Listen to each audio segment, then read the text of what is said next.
المشويات في تركيا، اللحوم والفراخ اللي هم بيحطوها في مركب دي، ايوه الطعم بيدوب، اللحمه بتدوب في بقك. كوزو كبابه. ليه بقى؟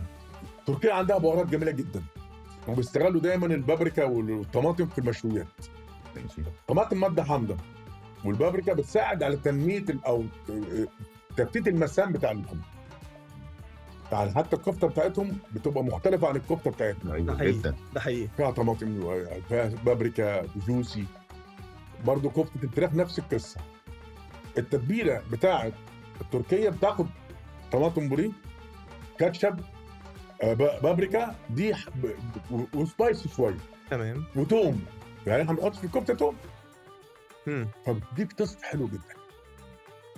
فالاكل التركي مميز، وايه اللي بيخليها بقى جوسي. جوسي وتدوب في البق وهو كده؟ الطماطم الطماطم دي بتفتت الانسجه، بتبقى جوسي. ده علم يا ابني، علم.